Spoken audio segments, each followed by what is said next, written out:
एक गाय ने बताया कि आखिर कौन से पाप करने वाला मनुष्य सदा ही गरीबी भोगता है। दर्शक बंधुओं, आज का ये प्रसंग बड़ा ही ज्ञानवर्धक और बड़ा ही रोचक होने वाला है। आप सभी श्रोता बंधुओं से मैं निवेदन करूंगा कि इस अद्भुत और रहस्यमयी कहानी के साथ कहानी की समाप्ति तक बने रहे।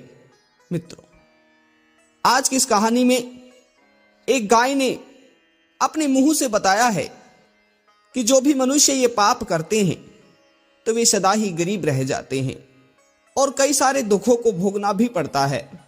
दोस्तों, इस कहानी को प्रारंभ करने से पहले मैं आप सभी से निवेदन करना चाहूंगा, यदि अभी तक ज्ञानवर्धक कहानी यूट्यूब चैनल को सब्सक्राइब नहीं किया तो एक बार चैनल को सब्सक्राइब अवश्य कर दे, क्योंकि मित्रों आप सभी लोगों का एक सब्सक्राइब हमारे लिए काफी मायने रखता है।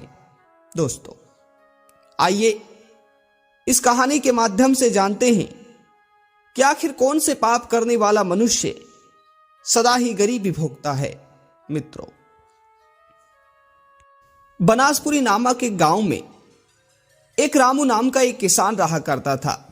दोस्तों, रामू बहुत ही गरीब था। रामू अपने गांव के सेठों के यहां अपने गांव के सेठों की कुछ गायों को चराता था और उन गायों को चराकर अपना गुजारा चलाता था। दोस्तों, रामू रोज सुबह उठते ही अपने सेठों के घर जाकर उनकी सभी गायों को जंगल के लिए ले जाता था और शाम को वापस आकर उन्हें सेठ को देकर और कुछ पैसे लेकर अपने घर आ जाता था। दोस्तों, रामू की पत्नी का नाम गीता था।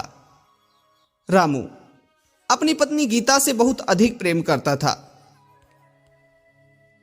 दर्शक बंधुओं, रामू की पत्नी गीता बड़ी ही पतिव्रता नारी थी। वे सदा ही अपने पति का सम्मान और आदर करती थी।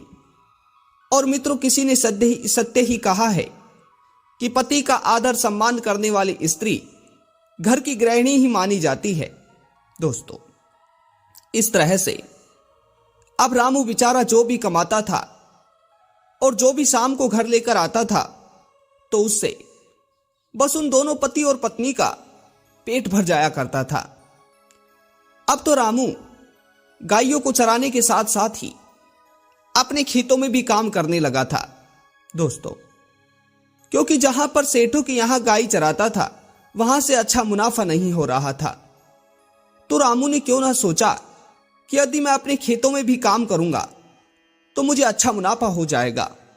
दर्शक बंधुओं, अब तो यही सोचकर रामू अपने खेतों में काम करने लगा, परंतु बहुत सारी मेहनत करने के बाद भी रामू के खेत में फसल अच्छी नहीं उगी, जिसकी वजह से उसे इस साल बहुत ज्यादा घाटा हो गया।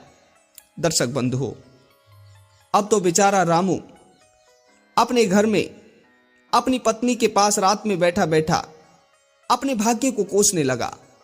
दोस्तों, रामू अपनी पत्नी गीता से कहता है, भाग्यवान, हमारे कितने बुरे भाग्य हैं।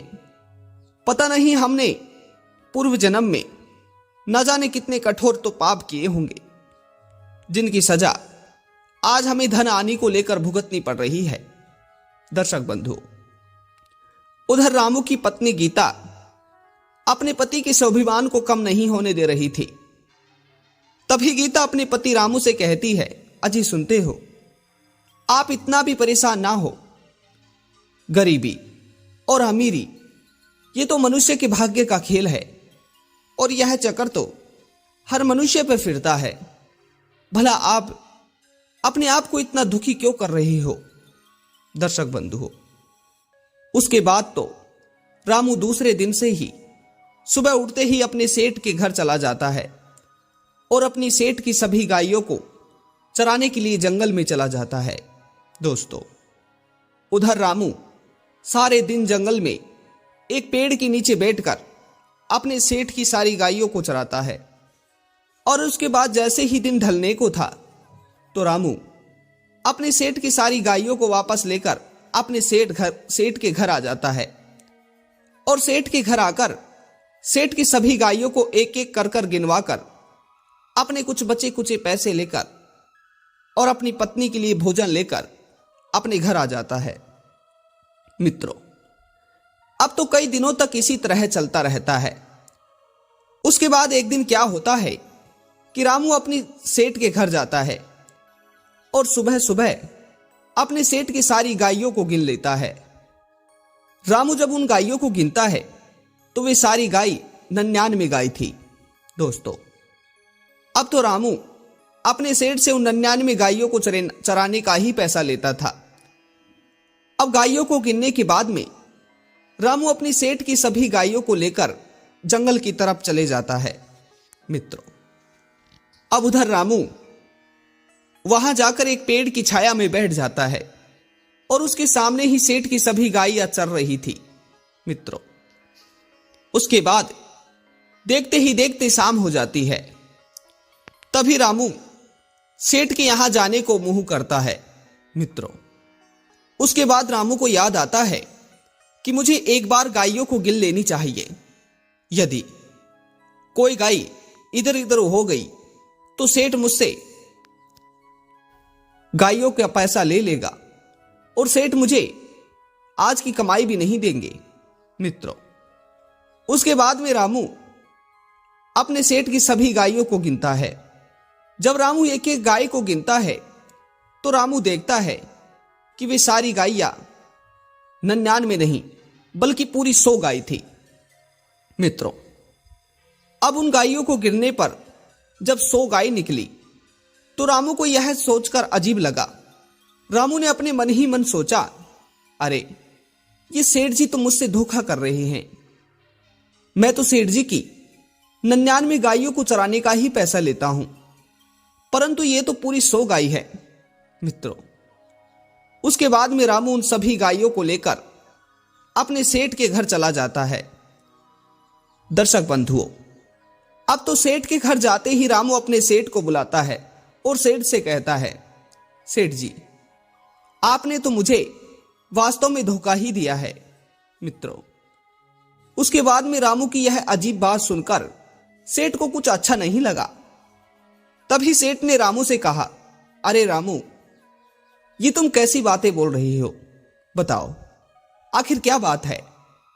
मित्रों, तभी रामू अपने सेठ से कहता है, सेठ जी, आप तो मुझे केवल 99 गाय चराने का ही पैसा देते हो, परंतु आज मैंने जब जंगल से आते समय सभी गायों को एक एक करके गिनती की तो मैंने देखा कि ये सभी गाय पूरी 100 गाय थी।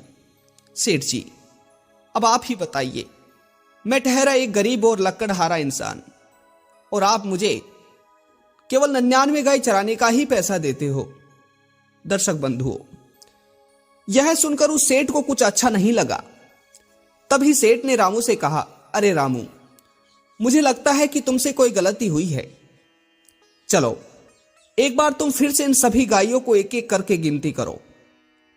मित्रों, अब तो अपने सेठ के कहने पर रामू उन सभी गायों को एक एक कर गिनने लगता है। तभी रामू देखता है कि वे सभी गाय 100 नहीं बल्कि पूरी 99 ही थी। मित्रों, अब तो यह देखकर रामू का सिर फटा जा रहा था। बेचारा रामू अपने मन ही मन सोच रहा था कि हे प्रभु, आपने ये कैसी दृष्टि मुझ पर डाली है। जब मैंने इन गायों को जंगल में गिना था तो ये पूरी 100 गाय थी और अब जब यहां पर गिन रहा हूं तो ये केवल 99 ही है। दर्शक बंधुओं, अब तो उसके बाद में बेचारा रामू सेठ जी से उन 99 गायों के पैसे लेकर अपने घर को चला जाता है। मित्रों, उसके बाद में बेचारा रामू अपने घर अपनी पत्नी के पास चला जाता है। दोस्तों, अब रामू भोजन खा रहा था। तभी गीता रामू की तरफ देखती है। गीता देखती है कि रामू आज कोई बड़ी सोच चिंता में पड़ा हुआ है। मित्रों, उसके बाद अपने पति को किसी बड़ी सोच में देखकर गीता से रहा नहीं गया। मित्रों, तभी गीता ने अपने पति रामू से कहा, स्वामी, आज आप मुझे कोई बड़ी चिंता में लग रहे हो, आखिर क्या बात है? मित्रों, तभी रामू अपनी पत्नी गीता से कहता है, अरे भाग्यवान, अब तुम्हें क्या ही बताऊं।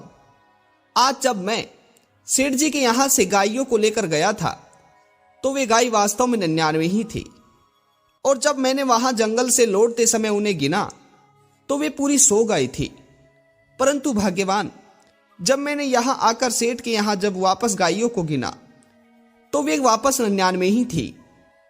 हे भाग्यवान, अब तो यह सोच सोचकर मेरा सिर फटा जा रहा है। आखिर सेठ मुझे कम पैसा दे रहे हैं या फिर मुझे ही सोचने समझने में गलती हो रही है। दर्शक बंधुओं, वह जो गीता थी, गीता एक पतिव्रता और एक बुद्धिमान नारी थी।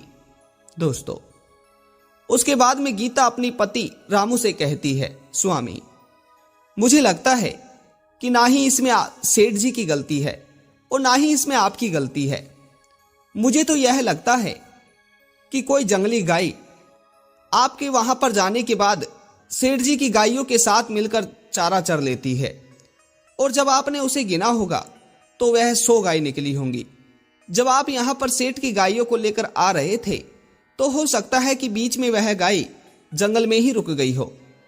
दर्शक बंधु, जब रामू ने इस बात को सोचा तो रामू को यह सुझाव अच्छा लगा। मित्रों, उसके बाद तो अब दूसरे दिन सुबह होते ही रामू अपने सेठ की उन गायों को लेकर सब गायों को गिनकर जंगल की तरफ चला जाता है और वहां जाकर सभी गायों को चराने लगता है। मित्रों, उस दिन रामू पेड़ की छाया में बैठकर विश्राम नहीं करता है, बल्कि सेठ की एक एक गाय पर पूरी तरह से निगरानी ध्यान रखता है। रामू देखना चाहता था कि आखिर वह ऐसी कौन सी गाय है जो सेठ की गायों में आकर चर जाती है। मित्रों, उसके बाद रामू देखता है कि एक कपिला गाय पहाड़ों के बीच से निकल कर आकर सेठ की गायों में मिलकर चर रही है। मित्रों, रामू उस गाय पर पूरी नजर बैठाए हुए था। तभी रामू सोच रहा था कि आज सेठ की गायों को ले जाते समय मैं देखूंगा कि आखिर यह गाय कहां जा रही है और यह गाय किसकी गाय है। क्या कोई ग्वाला इसे यहां पर छोड़कर जाता है। मित्रों, अब तो रामू शाम होने का इंतजार करता है। दोस्तों, अब जैसे ही शाम होती है तो रामू अपने सेठ की उन सभी गायों को गिनने लगता है, और वास्तव में वे सभी गाय 100 गाय थी। तभी रामू समझ जाता है कि यही वह कपिला गाय है जो हमारे सेठ की गायों में आकर चारा चरने के लिए आ जाती है। दोस्तों, अब तो रामू उन सभी गायों को लेकर जा रहा था और सभी गायों के पीछे पीछे रामू चल रहा था। दोस्तों, तभी रामू देखता है कि वह कपिला गाय अचानक से पहाड़ों के बीचों बीच होकर उन सभी गायों से छट जाती है और पहाड़ों के बीचों बीच चले जाती है। श्रोताओं, अब यह देखकर रामू समझ जाता है कि हां, यही वह गाय है जो मेरी सेठ की गायों में चारा चरने के लिए आ जाती है, और मैं तो बुरा भला सेठ को बोल रहा था। हमारे सेठ जी तो बहुत ही प्यारे और अच्छे हैं। मित्रों, अब तो रामू अपने सेठ के यहां उन सभी गायों को छोड़ आता है और फिर सीधा अपने एक मित्र के पास जाता है। श्रोताओं, उस मित्र के पास जाकर रामू अपने मित्र से कहता है, मित्र, आज मैं तुम्हारे पास एक बहुत ही बड़े कार्य के लिए आया हूं। दोस्तों, तभी रामू का मित्र रामू से कहता है, अरे भाई, बताओ तो सही, आखिर ऐसा कौन सा कार्य है जो मेरे बिना विलंब है। दोस्तों, तभी रामू अपने मित्र से कहता है कि मित्र, मुझे कल कहीं शहर की तरफ जाना है, इसलिए कल सवेरे तुम मेरे साथ सेठ की गायों को चराने के लिए चलना, और जब शाम हो जाएगी तो मैं अपने कार्य के लिए निकल जाऊंगा और तुम सेठ की सभी गायों को लेकर वापस सेठ के यहां आ जाना। दर्शक बंधुओं, अब तो रामू का मित्र यह सुनकर रामू से हां भर लेता है। दोस्तों, अब जैसे ही दूसरे दिन भोर का समय होता है तो रामू अपने सेठ के घर पहुंच जाता है और अपने सेठ के घर जाकर अपने मित्र के साथ सेठ की सभी 99 गायों को खोलकर जंगल की तरफ जाने लगते हैं। श्रोता बंधुओं, उसके बाद सारे दिन सेठ का मित्र और सेठ सारे दिन रामू और रामू का मित्र उसी जंगल में सभी गायों को चराते हैं। उधर रामू ने उस कपिला गाय को आते हुए आज भी देख लिया था और आज तो रामू ने अपने मन में सोच ही रखा था कि चाहे जो हो जाए, आज तो मैं इस गाय को पकड़कर ही रहूंगा कि आखिर ऐसा कौन ग्वाला है जो इस गाय को हमारी गायों में भेज देता है। श्रोता बंधु, उसके बाद में धीरे धीरे जैसे जैसे संध्या का समय होता है तो रामू अपने उस मित्र से कहता है कि मित्र, अब तुम इन सभी गायों को लेकर सेठ के यहां चले जाओ, जब तक मैं भी शहर की तरफ जाकर अपना एक छोटा कार्य कराता हूं। दर्शक बंधु, अब तो वह रामू का मित्र सेठ की उन गायों को लेकर सेठ के यहां जाने लगता है और उधर रामू भी उन गायों के पीछे पीछे छुपता छुपता जाने लगता है, क्योंकि रामू आज उस गाय को पकड़ना चाहता था।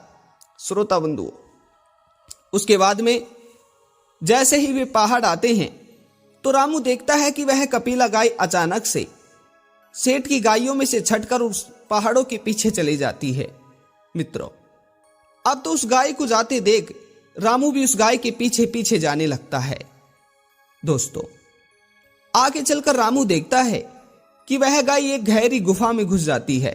मित्रों, उस गुफा में जाने के बाद रामू भी अपने आप को छुपते छुपाते उस गुफा में पहुंच जाता है।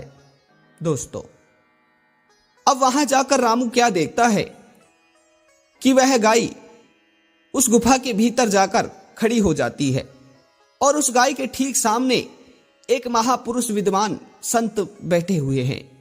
दोस्तों, तभी रामू देखता है कि उस गाय के जाते ही वे संत अपनी तपस्या से आंखें खोल लेते हैं और उसके बाद उस गाय को कुछ चारा खिलाते हैं।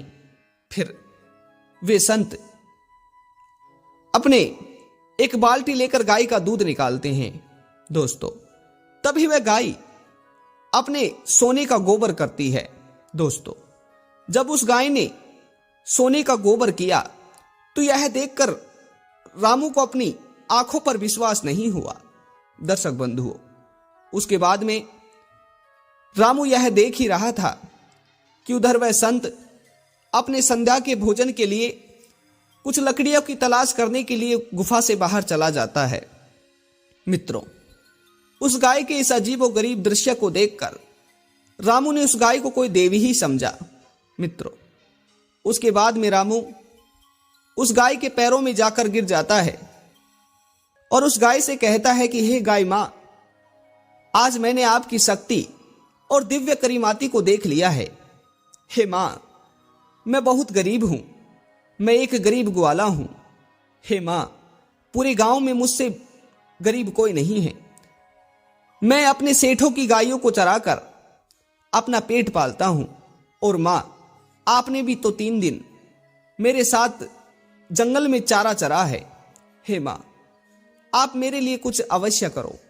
दर्शक बंधुओं, उसके बाद में वह गाय रामू से कहती है कि रामू, ठीक है, मुझे तुम्हारे आत्मसमर्पण और तेज भाव में भक्ति दिखाई देती है। ठीक है, यदि तुम बहुत गरीब हो तो मैं तुम्हें अपना सोने का गोबर दूंगी, परंतु इसमें मेरी एक शर्त है। इस बात के बारे में तुम कभी किसी को मत बताना। यदि रामू तुमने इसके बारे में किसी को बता दिया तो उसी दिन के बाद से तुम्हारे उल्टे दिन शुरू हो जाएंगे। दर्शक बंधुओं, उसके बाद में वह गाय रामू से कहती है कि रामू, ठीक है, ये लो, इस गोबर को तुम अपने घर ले जाओ और तुम्हारे घर में कदम रखते ही यह गोबर अचानक सोने का बन जाएगा और इसे पाकर तुम खूब धनी हो जाओगे। लेकिन ध्यान रखना, अधिक धन पाने की चाह में तुम अपने मन में घमंड, ईर्ष्या और लालच पैदा मत कर लेना। यदि तुमने अपने मन में यह भाव रख लिया तो उसी दिन के बाद से तुम फिर से निर्धन हो जाओगे। दर्शक बंधुओं, उसके बाद में रामू उस सोने के गोबर को अपने घर में ले जाता है और अपनी पत्नी को दिखाता है। मित्रों, जब रामू की पत्नी गीता ने उसे देखा तो रामू की पत्नी गीता ने हाथ जोड़कर देवी मां को धन्यवाद किया और गीता ने कहा कि हे मां, आपके आशीर्वाद से और मेरी भक्ति और तप की वजह से आज आपने हमें आशीर्वाद स्वरूप ये सोने के गोबर की भेंट की है। हे मां, आपका लाख लाख कोटि कोटि धन्यवाद। मित्रों, उसके बाद में इसी तरह काफी दिनों तक चलता रहता है। अब तो रामू ने अपने सेठ की गायों को चराना भी छोड़ दिया था, क्योंकि उसके बाद उसके पास बहुत अधिक धन आने लगा था। दोस्तों, अब तो रामू ने अपने ही गांव में अपने सेठों से बड़ी बड़ी हवेली बना ली। रामू ने अपने आने जाने के लिए एक सोने का तांगा बनवा लिया। मित्रों, उसके बाद रामू अपने गांव में जो भी गरीब थे, जो भी निर्धन थे, उन लोगों को खूब दान करता था, क्योंकि मित्रों रामू को पता था कि गाय ने कहा था कि यदि इस धन को लेने के बाद में तुमने दान पुण्य नहीं किया तो इसका कोई भी फल तुम्हें प्राप्त नहीं होगा। दर्शक बंधुओं, परंतु जो रामू के आस पड़ोसी थे वे लोग रामू की इस तरक्की को देखकर जलते थे। और मित्रों, जो रामू की पत्नी गीता थी वह भी बेचारी बहुत ही भोली थी। उसे यदि कोई भी बेला फुसलाकर कोई भी बात पूछता था तो अक्सर वह लोगों को बता दिया करती थी। मित्रों, अब तो रामू के पड़ोसी हर समय रामू पर नजर रखा करते थे, क्योंकि वे लोग सोचते थे कि इस रामू के पास तो इतना धन भी नहीं है और इसने तो कोई पढ़ाई भी नहीं की, ना ही ये कोई राजा की यहां नौकरी करता है और ना ही यह कोई शिवालय का मठ है, तो भला इसके पास इतना सारा धन कहां से आ रहा है। दोस्तों, अब तो वो रामू के पड़ोसी रामू की पत्नी से अक्सर पूछा करते थे, परंतु रामू की पत्नी उन्हें ना बताने की ही कोशिश किया करती थी। मित्रों, अब तो रामू की पत्नी और रामू जब भी रात्रि को सोते थे तो रामू के पड़ोसी अक्सर उस पर ध्यान रखा करते थे कि आखिर ये करता क्या है, कहीं इसके पास कोई धन बनाने की मशीन तो नहीं है।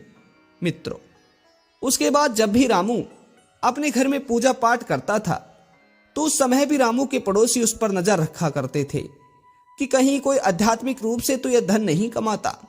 मित्रों, उसके बाद में जब भी रामू भोजन करता था तो उस समय भी रामू के पड़ोसी उसे देखा करते थे। मित्रों, अब तो एक दिन रामू के पड़ोसी की एक पत्नी रामू की पत्नी के पास आती है और उसे आकर अपनी दुख भरी कहानी सुनाती है। मित्रों, रामू की पत्नी अपने पड़ोसन की दुख भरी कहानी को सुनकर भावुक हो जाती है। तभी रामू की पड़ोसन अपनी रामू की पत्नी से कहती है, अरे बहन, भगवान तो तुम पर बहुत मेहरबान है, भला इतना सारा धन तुम्हारे पास कहां से आ रहा है। मित्रों, तभी रामू की पत्नी अपनी मुंह से सारी बात उगल देती है। रामू की पत्नी अपनी पड़ोसन से कहती है कि बहन, पता नहीं, लेकिन मेरा पति एक गाय का गोबर लेकर आता है और जैसे ही वे उस गोबर को हमारे घर के अंदर लाते हैं तो अचानक से वह सोने का बन जाता है। और बहन, यही हमारे धनवान होने का रहस्य है। दोस्तों, अब तो रामू की पत्नी ने अपनी पड़ोसन को अपने मुंह मन की बात बता दी थी। मित्रों, उसके बाद जैसे ही दूसरे दिन रामू उस गाय की गुफा में गोबर लेने के लिए जाता है तो गाय उसे गोबर नहीं देती है, अर्थात सोने का गोबर नहीं देती है। मित्रों, अब यह देखकर रामू ने गाय माता से कहा, हे मां, आखिर क्या बात है, आज आप मुझे ये सोने का गोबर क्यों नहीं दे रही। मित्रों, उसके बाद गाय रामू से कहती है, हे रामू, तुम्हारे आत्मसमर्पण और बलिदान की वजह से मैंने तुम पर तरस खाकर और सोचा था कि तुम लोगों की मदद करोगे, और तुमसे मैंने यह भी कहा था कि कभी इस बात को अन्य किसी से मत बताना, परंतु तुम्हारी पत्नी ने तुम्हारी ही पड़ोसन को सारी बात बता दी, इसलिए आज से मैं तुम्हें धन नहीं दूंगी। मित्रों, उसके बाद रामू उस गाय माता से लाख लाख बार मदद की भीख मांगता है और कहता है कि मां, यदि मेरी पत्नी ने भूल की है तो उसकी सजा हमें ना दो, आप हमें माफ करो मित्रों। उसके बाद रामू से वह गाय मां रामू से कहती है, रामू ठीक है, यदि तुम हमेशा धनवान बने रहने की आशा करते हो तो मेरी कुछ बातों पर जरूर अमल करना। मेरी ये 5 बातें तुम्हें मरते दम तक जीवन में याद आएंगी, और यदि इन 5 बातों पर तुमने मरते दम तक अमल कर लिया तो जीवन में कदापि गरीब नहीं रहोगे दोस्तों। उसके बाद वह गाय रामू से कहती है कि रामू, मेरी सबसे पहली बात, कभी भी अपनी कमाई का जरिया किसी अन्य को नहीं बताना चाहिए। कहते हैं कि ऐसा करने से हमारी कमाई का जरिया हमसे छिन हो जाता है।